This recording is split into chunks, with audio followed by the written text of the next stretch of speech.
পুনৰ ৰাজ্যত সংঘটিত হৈছে এক চাঞ্চল্যকৰ ঘটনা। এবাৰ দুধনৈ জোকাৰিছে এক ধৰ্ষণ কাণ্ডই, কিয়নো এটা 40 বছৰীয়া ব্যক্তিৰ এতিয়া লম্পটৰ অৰ্থাৎ 40 বছৰীয়া লম্পটৰ কামনাৰ বলি হৈছে এগৰাকী নাবালিকা। আমি পুনৰবাৰ উল্লেখ কৰিব বিচাৰিছো গুৰুত্বপূৰ্ণ খবৰ বুলি ক'ব লাগিব। 40 বছৰীয়া লম্পটৰ কামনাৰ বলি হৈছে নাবালিকা।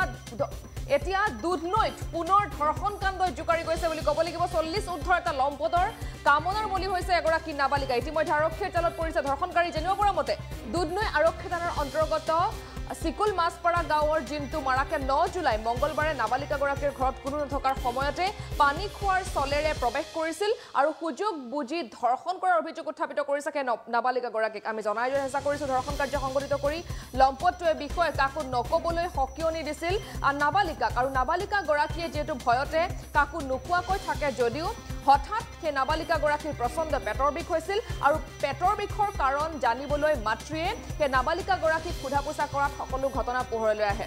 তাৰ পিছতেই পৰিয়ালৰ লোকসকলে দুধনৈ থানালৈ আহি এজাহাৰ দাখিল কৰিছে। তাৰ পিছতে আৰক্ষীয়ে তৎপৰতাৰে ধৰ্ষণ কাণ্ড সংঘটিত কৰা জিন্তু মাৰাকক ইতিমধ্যে আটক কৰিছে। আমি জনাই দিয়াৰ চেষ্টা কৰিছো আৰু আৰক্ষীৰ তত্ত্বাৱধানত নাবালিকাগৰাকীক স্বাস্থ্য পৰীক্ষাৰ বাবে ইতিমধ্যে গোৱালপাৰালৈ প্ৰেৰণ কৰা হৈছে।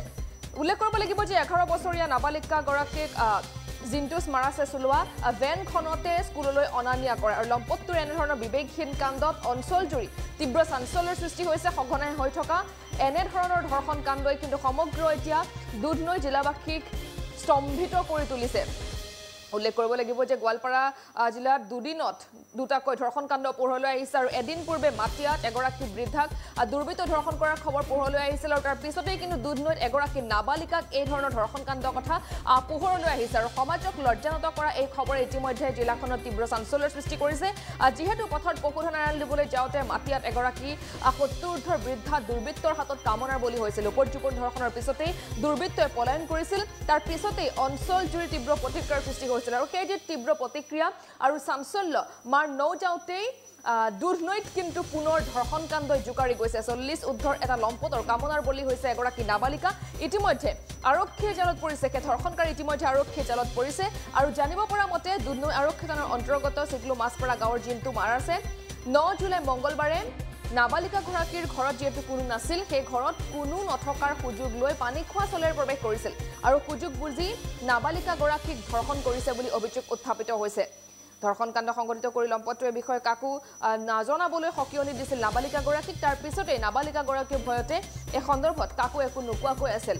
যদিও সেই নাবালিকাগৰাকীৰ প্ৰচণ্ড পেটৰ বিষ হৈছিল তেতিয়া মাতৃয়ে যেতিয়া নাবালিকাগৰাকীক সুধিলে তেতিয়া সেই সোধা পোছা কৰাত সকলো ঘটনা পোহৰলৈ আহিছে। তাৰ পিছতেই পৰিয়ালৰ লোকসকলে দুধনৈ থানালৈ আহি ইতিমধ্যে এজাহাৰ দাখিল কৰিছে।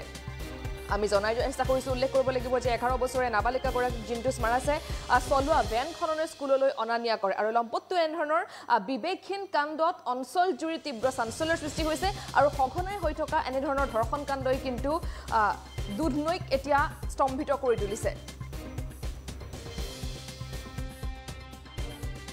আসলে এয়া সভ্য সমাজক লজ্জানত কৰা এক ঘটনা।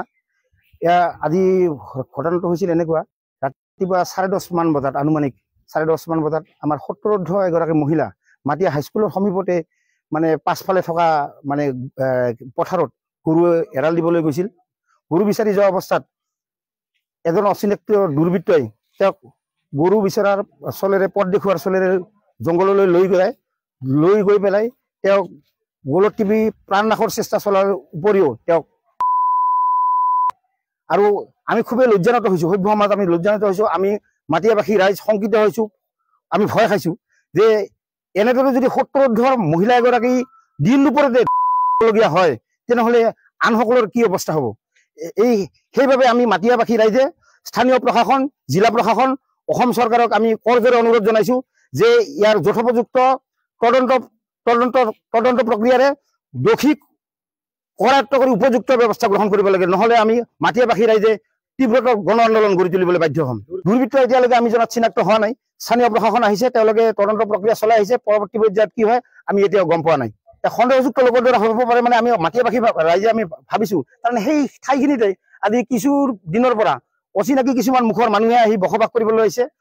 মানে আমাৰ দ কৃষিভূমি অঞ্চলত মাটিৰ শ্ৰেণী বিভাজন নকৰাকৈ তেওঁলোকে তাতে ভেটি মাটি ভেটি মাটি বান্ধি লৈছে, ঘৰ বান্ধিবলৈ লৈছে। আমাৰ এই অঞ্চলৰ পানী চানী যোৱা ৰাস্তা, পানী নিষ্কাশনৰ একমাত্ৰ পথ আছিল সেই জুলিটো দ মাটিখিনি। সেই মাটিখিনি তেওঁলোকে মাটি পুতি বোকাই তাত ঘৰ বান্ধিছে আৰু বহুত অচিন মানুহেৰে সেই ঠাইখিনি ভৰি পৰিছে। আৰু সেই অচিনাকি মানুহখিনিৰ দ্বাৰাই এই ঘটনা সংঘটিত হ'ব পাৰে বুলি আমি মাটিয়াবাসী ৰাইজে সন্দেহ কৰিছোঁ। যিকোনো খবৰৰ বাবে যোগাযোগ কৰক আমাৰ এই নম্বৰত 7099017330 আৰু 70990173